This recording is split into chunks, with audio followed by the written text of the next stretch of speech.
안녕하세요. 인생 후반전 내 몸 사용법 구독, 좋아요, 알림 설정 부탁드리고요. 오늘의 주제는 주걱턱입니다.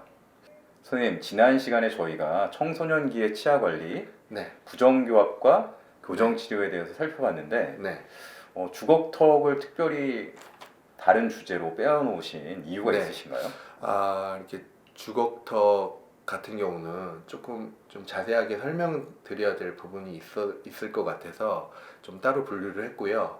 요게 조금 예를 들어서 자녀분들 중에서 턱이 앞으로 많이 나간 경우, 하악 전돌증이라고 또 하거든요.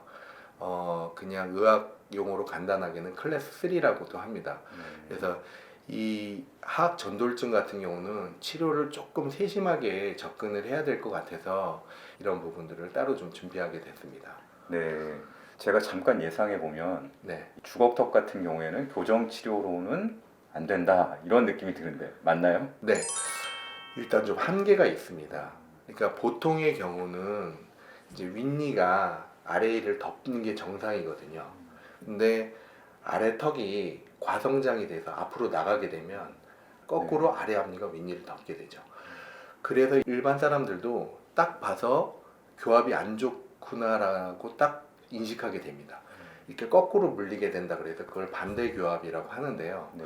그래서 반대 교합이 되면 이가 거꾸로 물리니까 일단 부모님들도 좀 걱정이 많이 되죠. 그래서 이걸 어떻게 바로 잡아야 되는가에 대해서 이제 고민하게 됩니다. 그래서 치과에 오게 되는데요. 보통의 경우 치아만 문제가 있어서 치아가 한두 개가 거꾸로 물려서 단순하게 문제가 야기된 거라면 치아만 바꿔주면 됩니다. 그거는 어렵지 않아요. 그건 그래서 교정치료로 가능한 건가요? 예, 간단하게 바꿀 수 있는데 문제는 아래 턱이 과성장이 돼서 앞으로 많이 나간 경우는 이걸 거꾸로 해서 안쪽으로 넣기가 굉장히 쉽지 않기 때문에 이 부분을 좀 신중하게 접근하셔야 됩니다. 네. 그럼 이제 하악 전돌증이라고 네. 표현하신 부분은 네. 어떻게 치료해야 되는 건가요? 그래서 이 부분은 치료를 좀 정확히 하기가 좀 애매모호한 부분이 있습니다. 왜냐하면 청소년기 때 아래턱이 계속해서 성장이 되는 경우들이 있거든요. 네.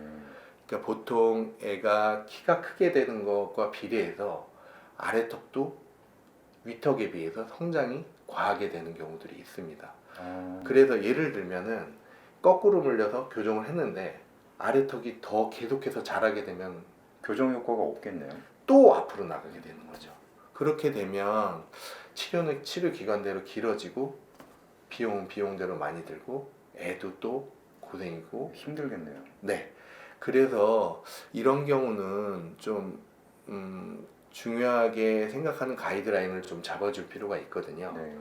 그래서 보통의 경우는 아래 턱이 나간 경우는 조금 치료를 신중하게 접근하셔야 됩니다. 그러니까 애가 지금 키가 크고 있는지 그리고 또한 중요한 게 가족력이거든요. 네. 그래서 유전적인 요인이 있는 거. 예, 부모님들 그리고 조부까지 따져봐야 됩니다. 그래서 아래 턱이 이렇게 심하게 나가 있는 경우가 있는지 그렇게 돼서 턱이 심하게 나가 있는 경우는 교정으로 쉽게 치료가 되지 않거든요. 네. 그런 경우는 결국은 골격을 바꿔줘야 되는 것이라 교정으로 안 되고 나중에 수술을 통해서 바꿔줄 수밖에 없습니다. 네. 그럼 턱 관절을 수술해야 된다 이 말씀이신가요? 네, 결국은 나온 턱을 중간 부위를 잘라서 그걸 안쪽으로 밀어 넣게 되는 거거든요. 물론 수술은 성장기 때는 하면 안 됩니다. 네, 그렇겠네요. 보통 이제 성장이 끝나는 시기에 수술을 결정을 하게 되는데요. 그 수술을 하게 되는 경우는 교정 치료를 한 다음에 수술을 하셔야 됩니다. 그래서 그 교정 치료하고 수술을 같이 병행해서 치료를 해야 하악 전돌증 치료를 완벽하게 치료할 수 있다고 보시면 됩니다. 네. 이게 이제 성장기일 때는 완벽한 치료가 되지 않고 네. 성장이 멈춘 후에 네. 될 수 있다 이런 말씀이시네요. 네. 그러니까 앞니가 거꾸로 물리는 경우를 두 가지로 나눌 수 있거든요. 그게 이제 치아 문제 때문에 거꾸로 물리는 경우냐, 아니면 아래턱이 성장이 과해서 거꾸로 물리는 것인지 잘 일단 구분을 해야 되고요. 네. 근데 그 교정을 하는 방법과 나중에 수술을 통해서 개선하는 방법이 방향이 반대입니다.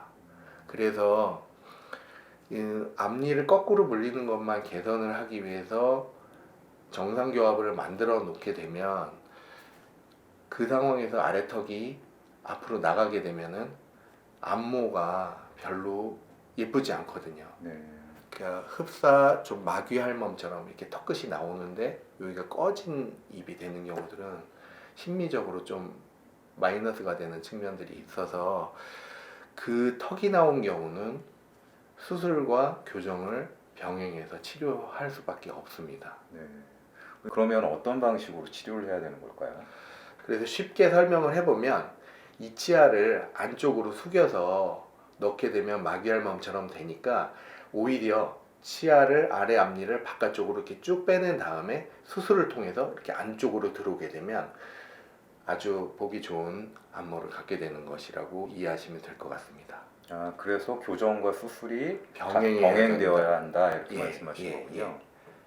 근데 이제 제가 알기로는 수술 같은 경우는 일반 네. 치과에서는 할 수 없다 이렇게 들었는데 맞습니까? 네, 보통 이제 그 수술을 담당하는 과는 성형외과가 아니라 구강외과이고요. 보통 이제 대학병원 아니면 수술을 전문으로 하는 구강외과 병원을 찾아서 수술을 하시면 됩니다. 그러면 청소년기에 주걱턱 때문에 고민이다 그러면은 맞습니다. 일반 치과가 아니라 구강외과를 찾아가서 좀 상담을 받는 게 필요하겠네요. 네, 일단 일반 치과에 오셔서 검진을 받으시고 나중에 수술과 관련된 치료를 하게 되면 구강외과하고 협진을 하시게 되면 됩니다. 네. 청소년기에 구강외과를 찾을 필요는 없는 건가요? 예, 맞습니다. 일단은 수술을 하게 되면 성장이 끝난 다음에 하는 것이니까요. 네. 일단은 성장기 때는 계속 잘 예의주시해서 성장이 어떻게 되는지 관찰을 해주시면 되고, 일단 성장이 어느 정도 끝나갈 무렵에 수술을 할지는 결정을 해주시면 될 것 같습니다. 네, 오늘은 치과 개원의 조상현 원장님을 모시고 주걱턱, 하악 전돌증에 대해서 살펴봤습니다. 긴 시간 시청해 주셔서 고맙습니다.